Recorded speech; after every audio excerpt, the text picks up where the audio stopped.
nit yàlla yi bu koor gi demaan ba nga xamante ni fukki guddi yi ñoo des dañ daan changer programme c'est-à-dire donc luñ ci góorgóorloon dañuy jàpp ni dafa tuuti mooy que ni li des li nii moom mooy course bi moo tax yonent bi alayhi salaatu wassalaam da ci daan def intikaaf des ci jàq ji mooy ci fukki guddi yu mujj yi mooy yi des yi mooy lu ñoo ne intikaaf mooy la retraite spirituelle képp koo xam ne mën na ko def ndax lan mooy que ni dundal sunna yonent bi sallallahu alayhi wasallam ba pare et puis guddi xéewal yi ci nekk buñ ko xamoon ndax laylatul qadr bul ne damay xaar 21 23e nuit insur jëlal guddi si yëpp loo ci mën ci julli loo ci mën ci ñaan loo ci mën ci jooy loo ci mën ci jéggalu yàlla ci say projet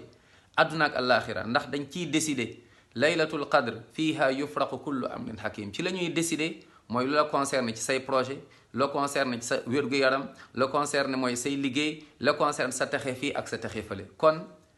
nang ci jóg te nag boo tombeeg laylatul qadr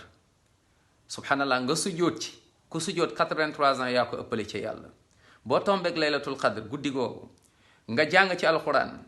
ki jàng alxuraan 83 ans yaa ko ëppale ci yàlla boo tombeeg laylatul qadr nga ñaan si nga jooy ci ku jooy 83 ans 1000 mois yaa ko ëppale ci yàlla waa mbokk yi kon kan mooy rate guddi soosu ndax lan mooy nelaw am nga encore ay weer yoo xam ne incha allah di nga ko nelaw kon suñu texe bés penc suñu texe àdduna ak bés penc mu ngi ci guddi yooyu incha allah